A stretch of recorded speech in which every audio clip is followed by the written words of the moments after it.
Hello everyone, praise the Lord Jesus. I hope all are fine. So today we shall be talking about God who is our refuge. आज हम बात करेंगे God के बारे में जो कि हमारे रेफ्यूज है यानी हमारे बचाने वाले खुदा. Yes, my dear friends, God is our refuge. He is our safe place, our comforter, rock. He is our fortress, guide and redeemer. यानी कि परमेश्वर जो है वो मेरा बचाने वाला प्रभु है, वो मेरा रेफ्यूज है, वो मेरा शरण लेने का स्थान है, वो मेरी सेफ प्लेस यानी मेरी महफूज जगह है, तो मेरा कंफर्टर भी है, मुझे सांत्वना देने वाला प्रभु भी है. ही इज माई रॉक यानी वो मेरी चट्टान है, वो मेरा फोर्ट्रेस यानी प्रभु मेरा किला है, मेरा गढ़ है, मेरा गाइड है यानी मुझे रास्ता दिखाने वाला प्रभु है, और मेरा रिडीमर है, वो मेरा सेवियर है, मेरा बचाने वाला प्रभु है.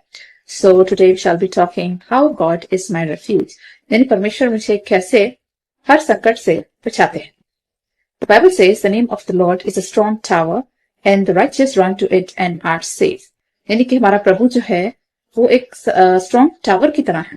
यानी टावर जो होता है वो बहुत ऊंचा बिल्डिंग होता है और बहुत ऊंचा स्थान होता है वो, और उसमें लोग जाके छिप भी सकते हैं. कभी कभी क्या होता है, जैसे बारिश आ रही है, मौसम खराब है, तो लोग टावर की आड़ में छिप जाते हैं. और इसमें लिखा है the name of the lord is like a strong tower and the righteous run to it and are safe. यानी जो राइचस है, जो धर्मी इंसान है, वो प्रभु की ओर भागता है. क्यों? क्योंकि प्रभु एक टावर की तरह मजबूत है, और जो धर्मी लोग होते हैं वो जाके प्रभु के अंदर छुप जाते हैं जब उन पे कोई हमला होता है. Our God is almighty father, which means हमारा जो प्रभु है, परमेश्वर जो है वो बहुत ऑलमाइटी है, विच मीन्स वो बहुत ज्यादा ताकतवर है, वो शक्तिशाली है, वो पावरफुल है. He is the most powerful God, he is everlasting father, वो हमेशा के लिए हमारे पिता है. And we are safe in his hands, यानी हम प्रभु के हाथों में महफूज है. And often times people that try to target us, यानी अगर आजकल की दुनिया में देखा जाए तो लोग जो हैं वो कई बार हमें टारगेट करने की कोशिश करते हैं, कई बार हमसे बदला लेने की कोशिश करते हैं, हमारी इमेज खराब करने की कोशिश करते हैं. people they often try to target us, and sometimes people they try to accuse us falsely, यानी लोग कई बार हम फिर गलत इल्जाम यानी गलत चार्जेस भी लगाते हैं. They put false accusations on us. They falsely accuse us. They try to defame us. They spoil our name. यानी कई बार कहते हैं लोगों पे झूठे इल्जाम लगाएंगे, falsely accuse करेंगे और हमारा नाम खराब करने की कोशिश करते हैं.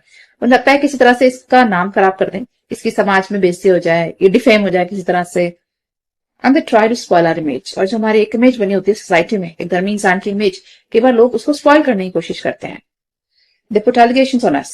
कोई भी झूठे झूठे चार्जेस हम पे लगा देंगे. And they put hurdles in our path. यानी कि हमारी जो सक्सेस होती है उसमें लोग रुकावटें बन के आते हैं और हमें रोकने की कोशिश करते हैं. हम जितना ऊपर चढ़ने की कोशिश करते हैं, लोग हमें नीचे उतार देते हैं. और हमारा जब हम लोगों को लगता है सक्सेसफुल होने वाला है तो लोग हमारी टांग खींचने की कोशिश करते हैं, और कई बार हम पे झूठे झूठे इल्जाम लगाएंगे, चार्जेस लगाएंगे कि किसी तरह से बदनाम हो जाए, किसी तरह से इसका नाम खराब हो जाए, किसी तरह से इसकी सक्सेस रुक जाए, उसका प्रमोशन रुक जाए. So people they put all kind of charges and they use all ways and means to defame us. यानी लोग क्या है, हर तरह के हथियार का इस्तेमाल करते हैं हमें डिफेम करने के लिए, और जो हमारी सक्सेस है, जो प्रमोशन है, उसे रोकने के लिए. But our God is a mighty God, यानी हमारा प्रभु जो है वो बहुत शक्तिशाली प्रभु है, पूरी दुनिया का निर्माण करने वाला प्रभु है. उसने पूरे यूनिवर्स का निर्माण किया है, और ये सारी चीजें उसके आगे बहुत छोटी हैं. यानी ये जो चीजें होती हैं, ये दुनियावी चीजें, ये सब चीजें कोई मायने नहीं रखती प्रभु की नजर में. And if you trust in our gods we are safe in his hands. यानी जब हम प्रभु में विश्वास करते हैं और जब प्रभु की तरफ भागते हैं तो हम महफूज रहते हैं प्रभु के साथ. He will rescue us from all kind of dangers, from all kind of people. अगर आप 2 पीटर चैप्टर 2 की 9 आयत देखें, उसमें लिखा है कि परमेश्वर हमेशा में हर तरह के हार्म से, डेंजर से, बुरे लोगों से, बुरे व्यक्ति से, बुरी नजर से, हर चीज से बचाते हैं. These accusations are actually from the enemy, which is the devil. यानी जो accusations होते हैं, जो चार्जेस होते हैं, जो झूठे इल्जाम होते हैं, ये किसकी तरफ से आते हैं? ये शैतान की तरफ से आते हैं. और शैतान जो है वो लोगों के दिलों में डालता है कि इस व्यक्ति को बदनाम करो, इस फलाने व्यक्ति के खिलाफ काम करो. तो actually who is behind all these accusations? It is the devil. And the Bible clearly states it. He used to excite people to put false charges on Jesus. यानी शैतान ने लोगों का भी इस्तेमाल किया था यीशु मसीह पे झूठे इल्जाम लगाने के लिए. Like Jesus was accused falsely before Pilate and King Herod. यानी यीशु मसीह को जब पकड़ लिया जाता है, जब पकड़वाए जाते हैं, जब सोल्जर्स इनको कैद कर लेते हैं, तो उन्हें किंग हेरोड के आगे और पायलट के आगे पेश किया जाता है, उन्हें प्रोड्यूस किया जाता है। और तब बहुत सारे लोग होते हैं जो जीसस पे झूठे इल्जाम लगाते हैं। ये एक्चुअली सारी प्लानिंग किसकी होती है? डेविल की होती है। ऐसा लूक चैप्टर 23 वर्स 6 से 12 में लिखा है। And lot of accusations and allegations were put on Jesus, for which he was given cross. यानी ऐसे बहुत सारे झूठे इल्जाम लगाए गए थे यीशु मसीह पर, जिसकी वजह से उनको क्रूस मिला, उनको क्रूस पे मृत्यु को झेलना पड़ा। और ये जो इल्जाम थे ये चीफ प्रीस्ट ने लगाए थे, फैरिसीज ने, सैडुकीज ने, स्क्राइब्स ने, यानी उस टाइम के जो महायाजक थे, जो बड़े बड़े पोस्ट पे थे, प्रधान थे, उन्होंने यीशु मसीह पे चार्जेस लगाए थे। और एक्चुअल में ये सारा गेम कॉल खेल रहा था, डेविल खेल रहा था। वो चाहता था कि यीशु मसीह जो है, जो खुदा के बेटे हैं, उनको डिफेम करना चाहता था। वो नहीं चाहता था कि यीशु मसीह की कीर्ति पूरे वर्ल्ड में फैल जाए, उनका यश पूरे वर्ल्ड में फैल जाए, पूरा वर्ल्ड उनको फॉलो करे। तो पूरी तरह से वो कोशिश करता है, इंसानों की मदद लेता है, इंसानों को वर्गलाता है, बहकाता है, फुसलाता है, ताकि वो यीशु मसीह पे चार्जेस लगाए। So actually it was devil who was behind all these charges. ऐसा लूक चैप्टर 23 वर्स 10 में लिखा है कि कैसे यीशु मसीह पे चीफ प्रीस्ट चार्जेस लगाते हैं। This is the work of devil actually, to accuse people of God. यानी शैतान जो होता है वो खुदा के लोगों को अक्यूज करता है। ऐसा बाइबल साफ बताती है रेवलेशन की पुस्तक चैप्टर 12 वर्स 10 में। अगर आप प्रकाशित वाक्य देखें चैप्टर 12 वर्स 10, वहां साफ साफ कहती है कि जो शैतान है वो प्रभु के आगे, प्रभु पे चार्जेस लगाता है। और प्रभु ने शैतान को इतनी शक्ति दी है कि वो स्वर्ग में भी अपीयर हो जाता है जाके, और वो खुदा के आगे लोग पे चार्जेस लगाता है। वो झूठे इल्जाम लगाता है और लोगों को फंसाने की कोशिश करता है कि किसी तरह ये आत्मा उसके कब्जे में आ जाए और किसी तरह फलाना इंसान हेल में पहुंचे। तो जितने धर्मी लोग होते हैं, शैतान उस पे चार्जेस लगाता है प्रभु के आगे। रेवलेशन चैप्टर 12 वर्स 10 में लिखा है, He put charges on people for God so that he can take souls in hell. यानी शैतान जो है, जो धर्मी लोग होते हैं, अच्छे लोग होते हैं, उन पर चार्जेस लगाता है प्रभु के आगे और उनको पूरे लांछन लगाता है, उनको बदनाम करने की कोशिश करता है ताकि किस तरह से अच्छे लोगों को हेल में ले जाए। ऐसा फर्स्ट पीटर चैप्टर 5 वर्स 8 में भी लिखा है। So if people are against you, if they are falsely accusing you, they are putting charges against you, always remember the actual mastermind behind all this is Satan. यानी अगर आपके ऊपर charges लग रहे हैं, एक्यूजेशंस लग रहे हैं, एलिगेशंस लग रहे हैं, तो याद रखिए उसके पीछे शैतान है और वो लोगों को भिका रहा है ताकि वो आपके खिलाफ लोगों को इस्तेमाल करे। Sometimes we too are falsely accused for being righteous. कई बार हमारी कोई गलती भी नहीं होती लेकिन फिर भी हम पे चार्जेस लग जाते हैं, बिना वजह हमें फंसा दिया जाता है और सबके पीछे शैतान होता है।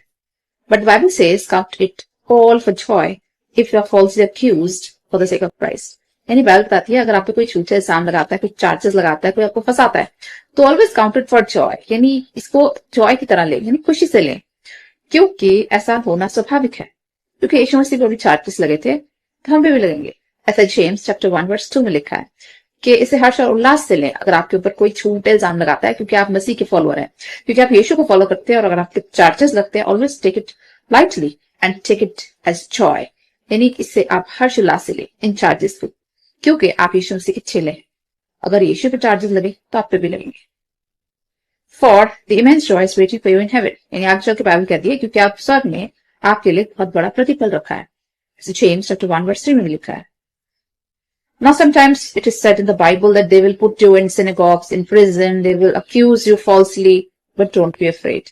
यानी बाइबल में साफ यीशु मसीह ने लिखा है कि लोग आपको पकड़ लेंगे, आपको सिनेगॉग्स में पेश करेंगे, टेंपल में पेश करेंगे, आपको जेल में डाल दिया जाएगा, बंदी गृह में डाल दिया जाएगा, फिर चार्जेस लगेंगे, लेकिन घबराना नहीं। यीशु मसीह कहते हैं, असली लूक चैप्टर 12 वर्स 11 में लिखा है, क्यों नहीं घबराना, क्योंकि पवित्र आत्मा से आपको गाइड करेगा कि आपको क्या बोलना है, which means God will give you the power to speak. God will give you the strength to speak. अगर आपके ऊपर कोई चार्जेस लगते हैं, आपको जेल में डाला जाता है, आपको कहीं भी आपको पेश किया जाता है, किसी मजिस्ट्रेट के आगे, किसी के भी आगे, always remember God will give you the strength to speak. चाहे आप जज के आगे हो, मजिस्ट्रेट के आगे हो, किसी के भी आगे, परमेश्वर आपको सामर्थ देंगे बोलने की। और सामर्थ कहां से आएगी? पवित्र आत्मा से, क्योंकि पवित्र आत्मा आपके दिल में बताएगा आपको उस टाइम क्या बोलना है, क्या कहना है। Holy spirit will guide you how to speak, ऐसे लूक चैप्टर 12 वर्स 12 में लिखा है। So Jesus said, whatever they have done to me, they will do to you. ऐसे जॉन चैप्टर 15 वर्स 18 19 में भी लिखा है। यीशु मसीह अपने चेलों से कहते हैं, जो उन्होंने मेरे साथ किया वो तुम्हारे साथ भी होगा। If they persecuted me, they will persecute you. If they accuse me, they will accuse you. यानी जीसस कहते हैं, जो मेरे साथ हो रहा है वो तुम्हारे साथ भी होगा। अगर मुझे सताया गया है तो तुम्हें भी सताया जाएगा। अगर मुझ पे इल्जाम लगाए गए तो तुम्हें भी लगाए जाएंगे, क्योंकि तुम मेरे चेले हो। यीशु मसीह कहते हैं, इससे जैसा ट्रीटमेंट मेरे साथ होता है वैसे तुम्हारे साथ भी होगा। This is said in John chapter 15 verse 18 and 19. And therefore Jesus says no servant is greater than his master and no pupil is greater than the teacher. यानी जीसस कहते हैं आगे चल के कि ऐसा कोई भी सर्वेंट नहीं है जो अपने अपने मास्टर से ऊपर हो, और ऐसा कोई भी स्टूडेंट नहीं है जो अपने टीचर से ऊपर निकल जाए, विच मीन्स कि एक सर्वेंट मास्टर से ऊपर नहीं जा सकता और एक स्टूडेंट अपने टीचर से ऊपर नहीं जा सकता। उसी तरह हम भी यीशु मसीह के अंडर आते हैं, उनके नीचे आते हैं। तो ये जो यीशु के साथ हुआ वो हमारे साथ भी होगा। अगर यीशु के साथ अच्छा ट्रीटमेंट हुआ है तो हमारे साथ अच्छा ट्रीटमेंट होगा। अगर यीशु मसीह को सताया गया तो हमें भी सताया जाएगा। ऐसे जॉन चैप्टर 15 वर्स 20 में जीसस कहते हैं, We too face allegations sometimes at home, at workplace, at office, at school, at college, by colleagues, and we must keep faith in God. यानी हमारे साथ भी ऐसा कई बार होता है, घर पे भी चार्जेस लोग लगा देते हैं, अपने फैमिली मेंबर्स चार्जेस लगा देते हैं, कई बार इन-लॉज चार्जेस लगा देते हैं, ऑफिस में लोग चार्जेस लगाते हैं, लोग हमें झूठे इल्जाम में फंसाएंगे, हम पे एलिगेशंस लगाएंगे। वो कॉलेज भी हो सकता है, वो स्कूल भी हो सकता है, वो ऑफिस भी हो सकता है, वो घर भी हो सकता है, कहीं पर भी लोग हम पे चार्जेस लगा देते हैं। But we must keep our faith in God, हमें ईश्वर पे विश्वास होना चाहिए। If you remember the Bible, वहां पे स्टीफन पे भी झूठे इल्जाम लगाए गए थे। स्टीफन जो था वो जीसस का चेला था, वो बाइबल प्रीच करता था, he used to preach the good news, and Stephen was falsely accused and sentenced to death, क्योंकि स्टीफन जो था वो यीशु मसीह का चेला था, यीशु को फॉलो करता था और सुसमाचार फैलाता था। तो स्टीफन के ऊपर भी झूठे इल्जाम लगाए गए थे और उसको पत्थरों से मार दिया गया था। ऐसा एक्ट्स चैप्टर 7 और 8 में लिखा है। He was stoned to death for preaching the gospel. यानी स्टीफन जो था उसका क्या कसूर था? कुछ भी नहीं, उसने सिर्फ गॉस्पेल प्रीच करा था, उसने यीशु मसीह का सुसमाचार सुनाया था, और इसी कारण उसको पकड़ लिया जाता है और उस पर झूठ से इल्जाम लगाए जाते हैं और उसको पत्थर मार मार के उसकी जान ली जाती है। ऐसा एक्ट चैप्टर 7 वर्स 59 और 60 में भी लिखा है। स्टीफन वाज फॉल्सली अक्यूज्ड, यानी स्टीफन पे भी झूठे इल्जाम लगाए गए थे। If you remember the story of Joseph, he was also falsely accused of Potiphar's wife. अगर आपको ओल्ड टेस्टमेंट याद है, यूसुफ कहानी, उसमें जो जोसेफ होता है, जब वो स्लेव बन के इजिप्ट में उसको बेच दिया जाता है, उसके बाद वो एक पॉटिफर नाम का आदमी होता है, बहुत रिच होता है, उसके यहाँ वो काम करता है। उसकी वाइफ जो होती है वो जोसेफ पे झूठा इल्जाम लगा देती है, हरासमेंट का, मोलेस्टेशन का। वो कहती है कि इसने मुझे छेड़ा है, तो वो जोसेफ पे जब झूठा इल्जाम लगाती है, जोसेफ को भी जेल में जाना पड़ता है इस झूठे इल्जाम की वजह से। Even Joseph was falsely accused and Joseph was very righteous in the eyes of God. नहीं, जोसेफ जो था, यूसुफ जो था, वो ईश्वर का बहुत प्रिय भक्त था और वो बहुत धार्मिक इंसान था। He was very righteous. He was very, very spiritual person. And being so righteous, he was falsely accused by Potiphar's wife. और क्योंकि उसका अच्छा आचरण था, वो स्पिरिचुअल था, वो धार्मिक था, लेकिन पॉटिफर्स की वाइफ उसके साथ गलत बिहेवियर करना चाहती थी और वो उल्टा उसी को फंसा देती है। जेनेसिस चैप्टर 39 में लिखा है।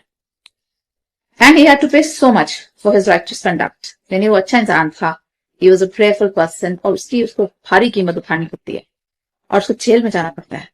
Though he was very righteous in the eyes of God, but later on God remembered him and raised him up. लेकिन प्रभु उसे नहीं भूलते और बाद में उसका स्टेटस ऊंचा करते हैं, उसको इजिप्ट का प्राइम मिनिस्टर बनाते हैं। These days, it happens with the righteous people also. Many pastors, preachers, priests, they are falsely accused, but they stand on truth.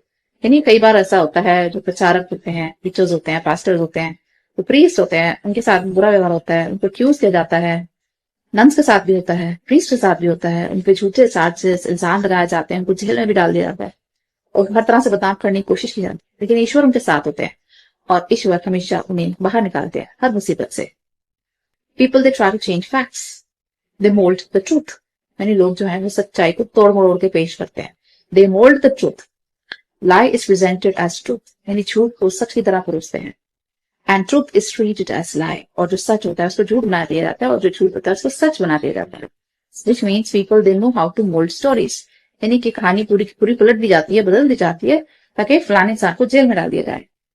People when they play with others reputation will pay a heavy price one day, यानी बात बताती है जो दूसरों के साथ ऐसे खेलते हैं, जो कॉन्स्पिरेसीज करते हैं, जो किसी की रेपुटेशन के साथ, किसी की इमेज के साथ खेलते हैं, उनको उसकी भारी कीमत भी चुकानी पड़ती है। God is a righteous judge who expresses wrath every day. यानी हमारा जो प्रभु है वो न्याय करने वाला प्रभु है। And the Bible says he expresses his wrath every day. और परमेश्वर जो बुरा व्यक्ति है, जो अधर्मी है, जो पापी है, उसका हमेशा न्याय करता है, उसको हमेशा दंड की आज्ञा देता है। क्यों? क्योंकि प्रभु एक सच्चा न्याय करने वाला प्रभु है। साम चैप्टर 7 वर्स 11 में भी लिखा है, God knows how to distinguish between the righteous and the sinner.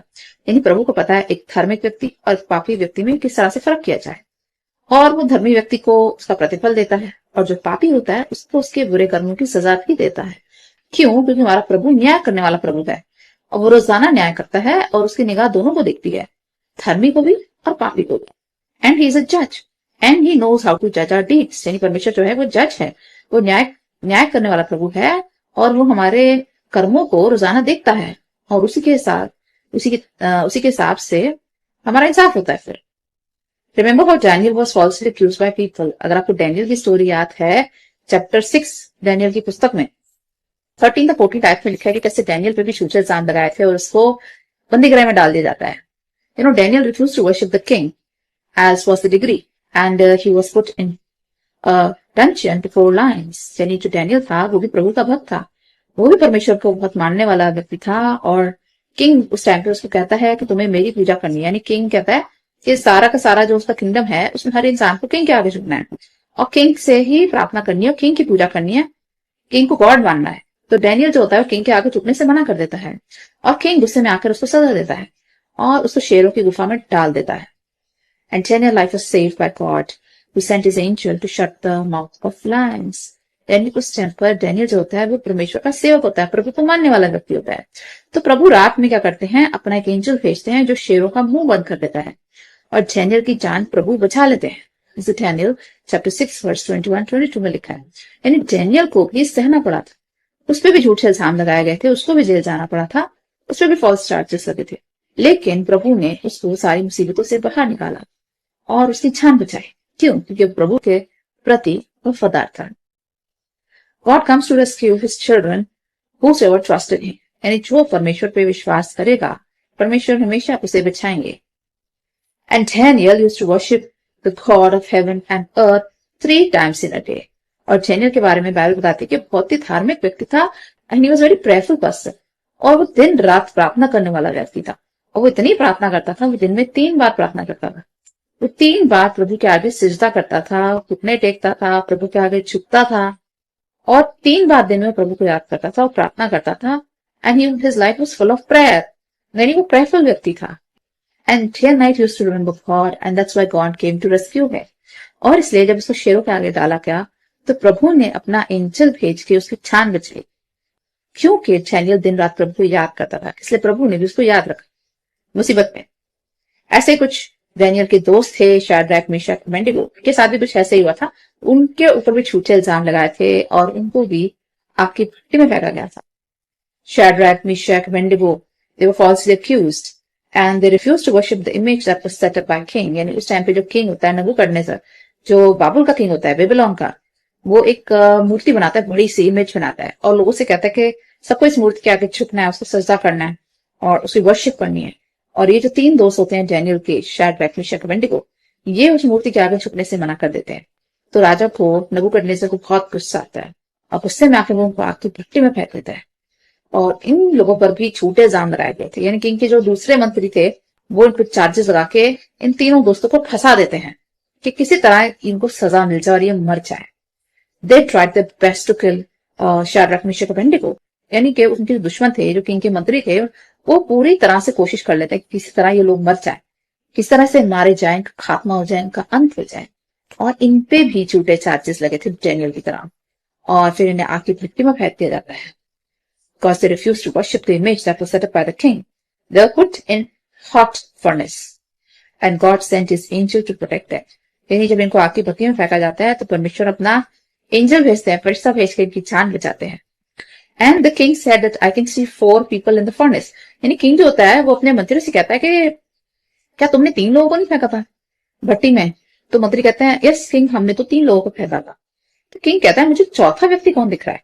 The king thought so surprise कि 3 लोग फेंके गए थे भट्टी में, लेकिन उसको 4 लोग दिखते हैं जो आग की लपटों के बीच में घूम रहे होते हैं आग की भट्टी में। There were 4 people who were roaming around the flames of fire. और किंग कहता है कि ये बड़ी हैरानी की बात है, हमने तो 3 लोग भेजे थे भट्टी में, ये चौथा कौन है? और ये सब आग की लपटों में घूम रहे हैं और आग जो है उसका इन पे असर नहीं हुआ। The fire could not affect them and the king ordered to bring those 3 people out. फिर किंग कहते हैं तीनों को आग की भट्टी से बाहर निकाला जाए। और फिर शाद्रक मेशक अबेदnego अपना विटनेस देते हैं, किंग को अपनी गवाही देते हैं कि प्रभु ने अपना एंजल भेजा जिसने हमारी जान बचाई। और जब इन तीनों को बाहर निकाला जाता है तो इनकी बॉडी पे आग का एक भी निशान नहीं होता। उनकी बॉडी पे कोई भी जलन का निशान नहीं होता, उनके कपड़े भी नहीं जलते, उनकी रस्सियां भी नहीं जलती जिनसे उनको बांधा जाता है।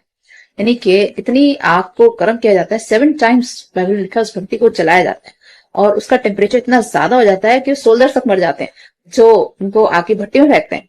लेकिन शाद्रक मेशक अबेदनगो को आग की लपटें नहीं छू पाती और उनके कपड़े भी नहीं जलते, उनके जो रस्सियां होती है, रोब्स जिनसे बांधा जाता है, वो भी नहीं जलती और उनके शरीर पर भी कोई जलन के निशान नहीं होते। इससे प्रूव होता है कि परमेश्वर अपने सेवकों की कैसे मदद करता है, कैसे उनकी रक्षा करता है। यानी परमेश्वर अपने लोगों की रक्षा करता है जो उसे दिन रात पूजते हैं, जो दिन रात उसे मानते हैं, जो परमेश्वर के पीछे जाते हैं। यानी जिनकी आत्मा परमेश्वर के पीछे जाती है, परमेश्वर उनके लिए कुछ भी करेंगे, उनको बचाने के लिए अपना फरिश्ता भेजेंगे, कुछ भी करेंगे। यानी कि आसमान जमीन को पलट देंगे, लेकिन परमेश्वर अपने सेवक को हानि नहीं होने देंगे। God will never let any harm come near his servants, those who worship him night and day. यानी जो परमेश्वर को दिन रात याद रखते हैं, उनपे चाहे कितने भी झूठे इल्जाम क्यों लग जाए, फॉल्स चार्जेस क्यों लग जाए, उन्हें बड़ी से बड़ी पनिशमेंट क्यों ना मिल जाए, उन्हें आग की भट्टी में क्यों ना फेंक दिया जाए, उन्हें शेरों के आगे फेंक दिया जाए, लेकिन परमेश्वर उन्हें हर जगह बचा लेंगे। He said he can see 4 people in the furnace, and then the fourth one is like the son of God. यानी जो किंग कहता है कि चौथा वाला जो है वो सन ऑफ गॉड की तरह लग रहा है। यानी चौथा व्यक्ति कौन था भट्टी में? वो स्वयं यीशु मसीह है, वो उन्हें बचाने आते हैं। Who rescued them from the burning furnace? Now this entire incident is written in Daniel chapter 3. How God comes to rescue his own people. God loves us unconditionally. His love is everlasting. यानी परमेश्वर का जो love है हमारे लिए unconditional है। यानी परमेश्वर हर एक इंसान से प्रेम करते हैं और उनका प्रेम कंडीशनल नहीं है। यानी उनके प्रेम के लिए कोई कंडीशंस नहीं है, जैसे प्रोडक्ट्स पे लिखा होता है कंडीशन सप्लाई, ऐसा कुछ परमेश्वर की निगाह में ये सब चीजें कोई मायने नहीं रखती। परमेश्वर का लव किसी कंडीशन से वेस्ट नहीं है, वो अनकंडीशनल लव है और एवर लास्टिंग लव है। यानी ईश्वर का लव जो है वो हमेशा के लिए है। यानी हम लोग कई बार गलती कर देते हैं, गुनाह कर देते हैं, ईश्वर के हुक्मों की नाफरमानी भी कर जाते हैं, लेकिन परमेश्वर का प्रेम हमेशा बना रहता है और वो बढ़ता रहता है। His love is everlasting. His love is everlasting. He said, I am with you always. यानी यीशु से कहते हैं मैं जगत के अंत तक तुम्हारे साथ हूँ। Matthew chapter 28 verse 20 में लिखा है। Praise the Lord. Now Jesus is concerned about his own people. He will never let us down. यानी यीशु मसीह के जो खास लोग होते हैं, जो धर्मी व्यक्ति होते हैं, उनकी यीशु मसीह की निगाह उन पर लगी रहती है और वो उनको कभी गिरने नहीं देते। बाइबल बताती है कि धर्मी का सर प्रभु कभी नीचा नहीं होने देते। God will never let his people down. परमेश्वर अपने धर्मी व्यक्ति का कभी सर झुकने नहीं देते, उसका सर कभी नीचे नहीं होने देते, उसको हर जगह बचाने आते हैं। जैसे साम 34 की 5वीं आयत में लिखा है, He will raise us up. यानी परमेश्वर हमेशा हमारा सर ऊंचा करेंगे। Matthew chapter 23 verse 12 में भी लिखा है, The very place where we were disgraced, He will fill us with God's grace. यानी वही जगह जहां आपकी बेइज्जती हुई है, जहां आपको शर्मिंदगी का सामना करना पड़ा, परमेश्वर वहीं आपका सर ऊंचा करेंगे। और जपन्या chapter 3 verse 19 में भी लिखा है, You went through shame, but he will give you name. यानी जहां आपने शेम का सामना किया है, जहां आपने शर्मिंदगी का सामना किया है, परमेश्वर वहीं आपका नाम ऊंचा उठाने वाले। Which means the very place where you were disgraced, God will fill you with God's grace. जहां आपको डिस्ग्रेस मिली, जहां बेइज्जती मिली, जहां आपको बदनामी मिली, वहीं परमेश्वर आपका नाम ऊंचा उठाएंगे। जहां आपको शेम का सामना करना पड़ा, God will raise your name. जहां पर लोगों ने आपका नाम खराब किया है, वहीं परमेश्वर आपका नाम ऊंचा उठाएंगे। Zephaniah chapter 3 verse 19 कहती है, God said, I have loved you with everlasting love. Jeremiah 31 chapter की 3री आयत भी कहती है, परमेश्वर कहते हैं मैंने तुम्हें हमेशा के लिए प्रेम करा है। यानी परमेश्वर कहते हैं कि परमेश्वर का दिल जो है वो कभी बदलता नहीं है। वैसे नहीं है कि आज परमेश्वर ने प्रेम कर लिया, कल गुस्सा कर दिया, तीसरे दिन फिर प्रेम कर लिया, फिर प्रेम कम कर दिया, ऐसा नहीं है। God's nature never changes. यानी परमेश्वर का जो स्वभाव है वो कभी बदलता नहीं है, उसका नेचर कभी चेंज नहीं होता। और इसलिए कहते हैं बाइबल में कि Jesus is the same yesterday, today and forever. यानी यीशु मसीह जैसे कल थे वैसे वो आज हैं और आने वाले दिनों में भी वो वैसे ही रहने वाले हैं। विच मीन्स प्रभु का स्वभाव कभी नहीं बदलता, प्रभु का नेचर कभी नहीं बदलता। जिसे एक बार प्रभु अपना लेते हैं, अपने लिए चुन लेते हैं, उसे वो हमेशा के लिए प्रेम करते हैं, उसे कभी वो छोड़ते नहीं है। He said, I will never leave you, neither will I forsake you. यानी परमेश्वर कहते हैं ना मैं तुम्हें छोड़ूंगा, ना मैं तुम्हें त्यागूंगा। ऐसे Jeremiah 31:3 में लिखा है, Because he loves me, honors me, and calls upon me, I will save him, deliver him, because he knows my name. यानी प्रभु कहते हैं क्योंकि ये इंसान मुझे दिन रात याद करता है, ये मेरे नाम को पुकारता है, ये मुझे ऑनर देता है, ये मुझे प्रशंसा देता है। Because he loves me, he honors me, He calls upon my name. और ये व्यक्ति मेरा दिन रात नाम पुकारता है, इसलिए मैं इसे बचाऊंगा. ऐसा Psalm 91 की 14th आयत में जीसस कहते हैं, because he calls upon me, because he honors me, so I will deliver him. यानी परमेश्वर कहता है मैं हर बड़ी बड़ी मुसीबत से बड़ी मुसीबत से बाहर निकालूंगा, क्योंकि दिन रात मेरे नाम की दुहाई देता है, कि दिन रात मुझे याद करता है. He knows my name. यानी प्रभु कहते हैं ये व्यक्ति मुझे मेरे नाम से पुकारता है, मेरा नाम जानता है, ये मेरी बाइबल पढ़ता है, ये मेरे से प्रार्थना करता है, ये दिन रात मेरे पास आता है, ये 24 घंटे मुझे याद रखता है. इसलिए प्रभु कहते हैं मैं उसे हर मुसीबत से बाहर निकालूंगा. I will deliver him because he knows my name. Psalm 91 की 14th आयत कहती है. I will satisfy him with long life. प्रभु कहते हैं मैं उसे दीर्घ आयु दूंगा, मैं उसकी आयु लंबी करूंगा. And I will bless him with my salvation. I will show him my salvation. यानी जीसस कहते हैं क्योंकि ये मुझे दिन रात याद रखता है, मैं इसको लंबी उम्र दूंगा और इसका उद्धार करूंगा और इसका बचाने वाला प्रभु बनूंगा और इसको अपने साथ स्वर्ग में लेके जाऊंगा, इसको इटर्नल लाइफ दूंगा. क्यों? कि इसने दिन रात मेरे नाम को पुकारा है. ऐसे Psalm 91 की 16वीं आयत कहती है. And that's why it is said that God is our refuge. इसलिए कहा जाता है परमेश्वर जो है वो मेरे शरण स्थान है, वो मेरा बचने का स्थान है. और बाइबल में दाऊद भी कहता है Psalm 91 में कि जब जब मुझे मुसीबत आती है मैं परमेश्वर में जाके छिप जाता हूँ. Which means he who dwells in the secret place of God will rest in the shadow of the Almighty. Which means Dawood तक कहता है Psalm 91 में कि जब जब मैं संकट में होता हूँ, मुसीबत में होता हूँ, तब मैं प्रभु के पास जाता हूँ और प्रभु के पास जाके छिप जाता हूँ. Which means I take rescue in my God. यानी परमेश्वर जो है वो इतना बड़ा विशाल प्रभु है, वो मेरा गढ़ है, मेरा चट्टान है, वो मेरा बचाने वाला प्रभु है, वो एक स्ट्रॉन्ग टावर की तरह है. और जब मुसीबत आती है मैं उसमें जाकर छिप जाता हूँ, क्योंकि मुझे पता है कि मेरा प्रभु मुझे हर मुसीबत से, हर इंसान से क्या, हर शैतान से भी बचा लेगा. And that's why I take refuge in him, because he's my God, he's my rock, he's my fortress, he's my redeemer, he's my savior, he's my lover, he's my Jesus. I would like to pray for all of you. Heavenly Father, we come before you with our prayers. Father God, we thank you so much for this beautiful message that you shared with us today, that you are our everlasting God, that you are a refuge, you are a fortress, you are a redeemer, you are a savior, you are the everlasting Father, the universal Father, the Prince of Peace, the King of Kings, the Lords of Lords, and the Lord of Glory. Father God, we thank you so much for these promises that you have given us in the Bible, that you're always going to take care of us, that you're going to protect us from all harms and dangers, the seen and the unseen dangers, the dangers that we see during the day and the unseen dangers that we cannot see during the night. Father God, we thank you so much for this protection, for your divine love, for your divine care that you provide us every day. Father God, we have firm faith that you're going to protect us from the evil one, from the darts of the enemy, that you're going to protect us from the clutches of the devil, and the false accusations that the devil, he excites people to put against us, that you're going to protect us from all kind of evil people who put charges, allegations against us, that you're going to raise our status, that you are going to give us deliverance from every kind of problems, troubles, hurdles, obstacles that we face in our lives. Father God, we pray for all the viewers who are watching this video, that you're going to bless them abundantly. Bless all children, bless all students, help them in their studies. Bless all the sick people. Bless all those who need any kind of healing. Bless them with physical, mental, emotional healing. We pray for everyone who is seeking jobs. Bless them with jobs, Father God. We pray for all those who are in debts. Help them to come out of all their debts. We pray for everyone who is seeking breakthroughs. Father God, open your doors for them and opportunities for them. We pray for all those people who are middle-aged and the old-age people. Bless them with good health, long life, Father God. We pray for everyone who is seeking any kind of miracle from you, Father God. Bless the people with the desires of the heart. Fulfill all the plans and dreams, Father God.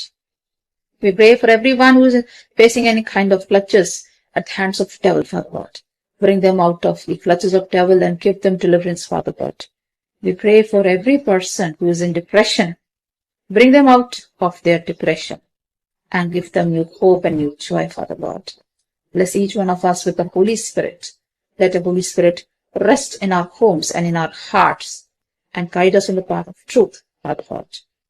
For you said that I'm going to tell you the path that you have to follow, that you're going to instruct us where to go and what to do by the power of the Holy Spirit. Father God, we place all our needs at your feet. Bless each one of us abundantly.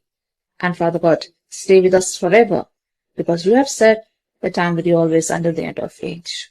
We give all glory and honor to your name. We ask this prayer through Jesus Christ, Lord. Amen. I hope this message will be a big blessing for all of you. So always remember, your refuge, your rock, your redeemer, your fortress. Jesus is with you always.